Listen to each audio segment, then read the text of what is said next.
ഇംഗ്ലണ്ടിൽ നിന്ന് ഒരു സായിപ്പും മദാമയും തിരുവനന്തപുരം കാണാൻ വരുമായിരുന്നു. കുറച്ച് നാളുകൾക്ക് മുൻപ് തിരുവനന്തപുരത്തെ പത്രക്കാര് അവരോട് ചോദിച്ചു, അല്ല, അത്രയ്ക്ക് ഇഷ്ടമാണോ ഞങ്ങളുടെ നാട്? ലോകത്ത് എത്രയോ മനോഹരമായ ടൂറിസ്റ്റ് കേന്ദ്രങ്ങളുണ്ട്. കണ്ണഞ്ചിപ്പിക്കുന്ന പാരീസ് ഉണ്ട്, അമേരിക്കയിലെ ഒരുപാട് മനോഹരമായ ടൂറിസ്റ്റ് കേന്ദ്രങ്ങളുണ്ട്, യൂറോപ്പില് മറ്റു മേഖലകളിലെല്ലാം. അതിനേക്കാളൊക്കെ സുന്ദരമായിട്ട് എന്താണ് ഞങ്ങളുടെ രാജ്യത്തിന് നിങ്ങൾ ഇത്രയും ഇഷ്ടപ്പെടാനുള്ള കാരണമെന്ന് പാളയത്ത് വെച്ചുകൊണ്ട് പത്രപ്രവർത്തകര് ആ സാഹിബിനോട് ചോദിച്ചപ്പോ അതിന്റെ മറുപടി അദ്ദേഹം അക്ഷരങ്ങൾ കൊണ്ടല്ല അദ്ദേഹം മറുപടി പറഞ്ഞത്. അദ്ദേഹം വിരൽ ചൂണ്ടി തല ഉയർത്തി നിൽക്കുന്ന ക്രിസ്ത്യൻ ചർച്ചിലേക്ക്, എന്നിട്ട് അദ്ദേഹം പാളയം പള്ളിയുടെ മിനാരങ്ങളിലേക്ക്, എന്നിട്ട് അതിന്റെ തൊട്ടടുത്തുള്ള ക്ഷേത്ര ഗോപുരത്തിലേക്ക് തന്റെ വിരലുകൾ ചൂണ്ടിക്കൊണ്ട് പറഞ്ഞു, കണ്ടില്ലേ മനോഹരമായ കാഴ്ച, ഈ തലസ്ഥാന നഗരിയിലെ മനോഹരമായ കാഴ്ച. ആ പള്ളികളില്, ആ ക്ഷേത്രത്തില് ആരാധനകൾ അർപ്പിച്ചുകൊണ്ട് പള്ളിയിൽ നിന്ന് കുരിശുമാല അണിഞ്ഞുകൊണ്ട് വരുന്ന ക്രിസ്ത്യാനിയും സുജൂദ് ചെയ്തുകൊണ്ട് പുറത്തേക്ക് വരുന്ന മുസ്ലിമും, ക്ഷേത്രത്തിൽ നിന്ന് പൂജ ചെയ്തിട്ട് അവിടെ ആരാധന അർപ്പിച്ചിട്ട് വരുന്ന ഹൈന്ദവ സഹോദരനും പരസ്പരം മുഖത്തേക്ക് മുഖം നോക്കിയിട്ടുള്ള ആ പുഞ്ചിരിയുടെ സൗന്ദര്യമുണ്ടല്ലോ, ആകാശത്തിന്റെ കീഴില് ലോകത്തൊരു ടൂറിസ്റ്റ് കേന്ദ്രത്തിലേക്ക് പോയാലും അത് നമുക്ക് കാണാൻ കഴിയില്ല. അത് മനോഹരമാണ്. അതാണ് നാനാത്വത്തിലെ ഏകത്വം. അതാണ് ബഹുസ്വരതയിലൂടെയുള്ള നമ്മുടെ രാജ്യത്തിന്റെ മുന്നോട്ടുള്ള പോക്ക്. നമ്മുടെ രാജ്യത്തിന്റെ ജീവൻ എന്ന് പറയുന്നത് ഭരണഘടനയാണ്. ഭരണഘടനയുടെ ജീവൻ എന്ന് പറയുന്നത്, എന്റെ പ്രിയപ്പെട്ടവരെ, ഈ മതേതരത്വം, ഇന്നത്തെ നമ്മുടെ പ്രമേയം അത് തന്നെയല്ലേ. നമ്മുടെ ആ മതേതരത്വമാണ് ഭരണഘടനയുടെ ജീവൻ. മതേതരത്വമില്ലെങ്കിൽ ഭരണഘടനയുണ്ടോ? ഭരണഘടനയില്ലെങ്കിൽ ഒരു രാജ്യത്തിന് നിലനിൽപ്പുണ്ടോ? മതേതരത്വം മതേതരത്വം എന്ന് പറയുമ്പോ കേവലം ആ ഒരു വാക്ക്, അതിന്റെ പ്രവിശാലമായ ആശയങ്ങൾ എത്ര വലുതാ. അതിന്റെ സമ്മാനമാണ് രാജ്യത്തിന്റെ നീതിയും സമത്വവും സ്വാതന്ത്ര്യവും സാഹോദര്യവും സഹവർത്തിത്വം. ഇതെല്ലാം എന്റെ പ്രിയപ്പെട്ട സഹോദരങ്ങളെ, ഈ മതേതരത്വത്തിന്റെ ഉൽപ്പന്നങ്ങളാണ് ഈ പറഞ്ഞതൊക്കെ. മതേതരത്വമില്ലെങ്കിൽ പിന്നെ നീതിയില്ല, മതേതരത്വമില്ലെങ്കിൽ പിന്നെ സൗഹാർദ്ദമില്ല, സമത്വമില്ല. നീതി എവിടെയാണ് നീതി? ഇന്ന് സംഭവിച്ചുകൊണ്ടിരിക്കുന്നത് ഈ മതേതരത്വത്തിനെതിരെയുള്ള അറ്റാക്കുകളാണ്. അത് അവസാനിപ്പിക്കുക, ആ മതേതരത്വത്തോടെ നമ്മുടെ രാജ്യം നിലനിൽക്കുക. ഇതാണ് രാജ്യസ്നേഹികൾ ആഗ്രഹിക്കുന്നത്. ഇതാണ് നേരത്തെ ഇവിടെ പ്രഭാഷകരെ സൂചിപ്പിച്ചത്. അതാണ്, അതിവിടെ നിലനിൽക്കുക തന്നെ വേണം. മതേതരത്വം നിലനിൽക്കുക തന്നെ വേണം. കാരണം നാം അനുഭവിക്കുന്ന സ്വാതന്ത്ര്യം, നമുക്കിഷ്ടമുള്ള മതത്തിൽ വിശ്വസിക്കാം, ഇഷ്ടമുള്ള മതം അത് പ്രചരിപ്പിക്കാം, നമുക്കിഷ്ടമുള്ള വേഷം ധരിക്കാം, ഇഷ്ടമുള്ള ഭക്ഷണം നമുക്ക് കഴിക്കാം, ഇഷ്ടമുള്ള പാട്ട് കേൾക്കാം, ഇഷ്ടമുള്ള പുസ്തകം വായിക്കാം. മറിച്ച് ഇതിന് നഷ്ടമെന്ന് ഇതൊന്നും കഴിയൂല. അഖ്ലാഖിനെ തല്ലിക്കൊന്നതിന്റെ കാരണം അറിയില്ലേ? അരുന്ധതി റോയി എന്ന് പറഞ്ഞാൽ ലോകം ശ്രദ്ധിക്കുന്ന എഴുത്തുകാരിയാണ്, ബുക്കർ സമ്മാന ജേതാവാണ്. അരുന്ധതി റോയി എന്ന് പറഞ്ഞാൽ, അരുന്ധതി റോയ് ആസാദി എന്ന് പറയുന്ന ഒരു പുസ്തകം എഴുതിയിട്ടുണ്ട്. ആസാദി എന്ന് പറഞ്ഞാൽ സ്വാതന്ത്ര്യം എന്നാണ് അതിന്റെ അർത്ഥം. ആസാദി എന്ന് പറഞ്ഞാൽ സ്വാതന്ത്ര്യം.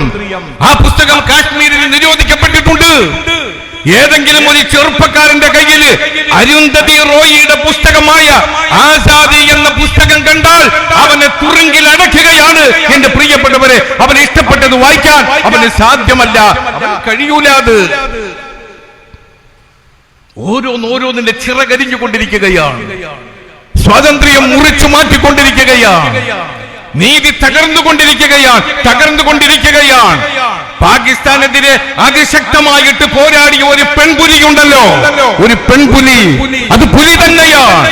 പാകിസ്ഥാനെതിരെ ഒരുപക്ഷെ പാകിസ്ഥാന് ഏറ്റവും കൂടുതൽ പരിക്കേൽപ്പിച്ചത് ആ പെൺപുലിയുടെ അറ്റാക്ക് കാരണത്താലാണ്, പോരാട്ടം കാരണത്താലാണ്.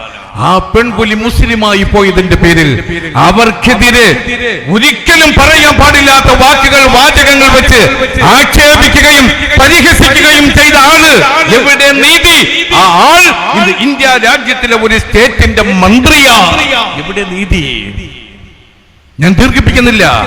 മതേതരത്വത്തിന് തകരാറ് വന്നാൽ ലോകത്തിന്റെ മുന്നിൽ പിന്നെ ഇന്ത്യയില്ല, ഇന്ത്യയുടെ സൗന്ദര്യമില്ല.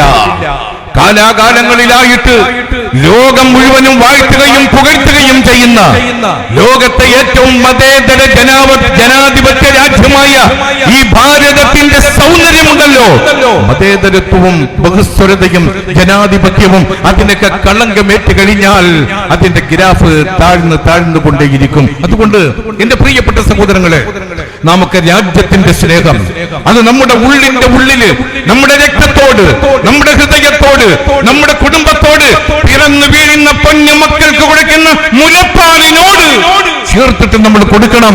രാജ്യത്തിന്റെ സ്നേഹം, രാജ്യത്തിനോടുള്ള കടമ, രാജ്യത്തിനോടുള്ള ആ ഉത്തരവാദിത്വം നമ്മുടെ വരുന്ന തലമുറകളെ അത് പഠിപ്പിച്ചുകൊണ്ടേയിരിക്കണം, അത് പഠിപ്പിച്ചുകൊണ്ടേയിരിക്കണം.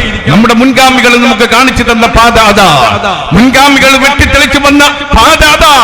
നമ്മുടെ മഹാത്മാക്കളായ ഔലിയാക്കളും സൂഫികളും മമ്പുറം തങ്ങൾ ഉൾപ്പെടെയുള്ള മഹാത്മാക്കളായ സയ്യിദന്മാരും നമുക്ക് കാണിച്ചു തന്ന പാത ആ പാതയാണ്.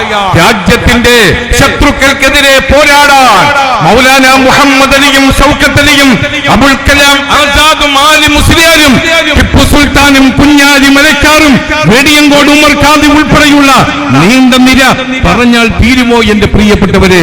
എന്നിട്ടും ചിലര് പറയുന്നു നിങ്ങൾ രാജ്യത്തിന് ഒറ്റുകൊടുക്കുന്നവരാണ്, നിങ്ങൾ രാജ്യദ്രോഹികളാണ്. നമ്മൾ ഒറ്റുകൊടുത്തിട്ടുണ്ടോ? നമ്മുടെ പള്ളി, മനോഹരമായ പള്ളി തകർക്കപ്പെട്ട് ഒരുപാട് സഹോദരങ്ങളെ ആൾക്കൂട്ട കൊലയിലൂടെ കൊന്നൊടുക്കി, മാരകമായ ഒരുപാട് കൊള്ളകൾ നടത്തി, എന്നിട്ട് ബുൾഡോസർ രാജ്യകൊണ്ട് ആയിരക്കണക്കിന് കുടിലുകൾ, ആയിരക്കണക്കിന് വ്യവസായ സ്ഥാപനങ്ങൾ എല്ലാം പൊളിച്ചടുക്കി. എന്നിട്ട് ഞങ്ങൾ രാജ്യത്തിന് ഒറ്റുകൊടുത്തോ? പാകിസ്ഥാന്റെ ആ പണം വാങ്ങിച്ചിട്ട് ഈ രാജ്യത്തിന് ഒറ്റുകൊടുത്തോ?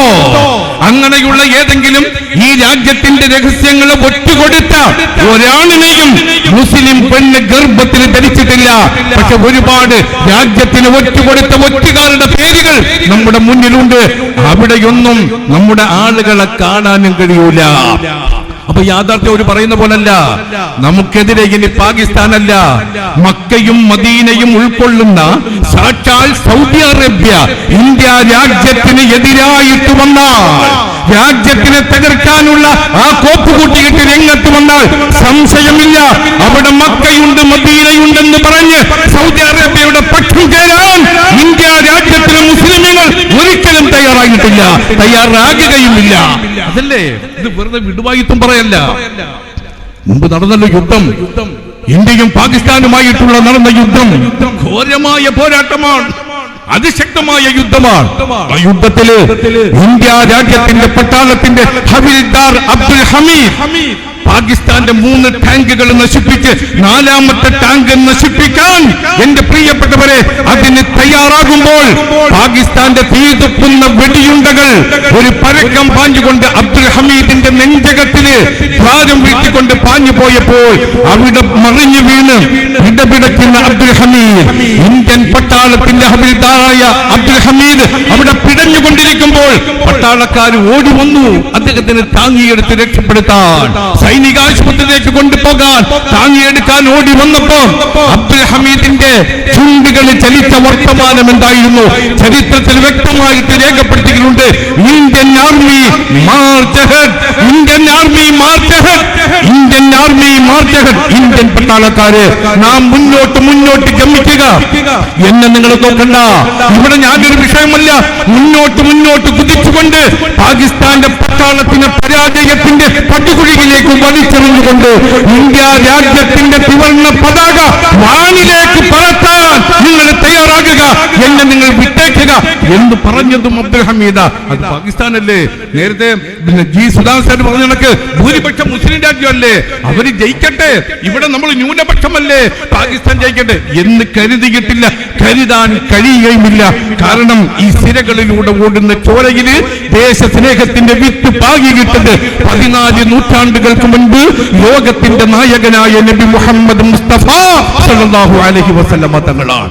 അതുകൊണ്ടാണ് ഈ സ്വന്തം രാജ്യത്തിന് വേണ്ടിയുള്ള പോരാട്ടത്തിന്റെ ചരിത്രമെടുത്താൽ ഇന്ത്യയിൽ മാത്രമല്ല, ലിബിയയിൽ മാത്രമല്ല, ഫലസ്തീനിൽ മാത്രമല്ല, എവിടെ നോക്കിയാലും അവിടെല്ലാം ഈ സമുദായത്തിന്റെ മെമ്പർമാർ മരണത്തിന് ഭയപ്പെടാതെ ധീരമായിട്ട് മുന്നോട്ട് കുതിച്ച ഒരുപാട് പാഠങ്ങൾ, ചരിത്രങ്ങൾ നമുക്കറിയാം.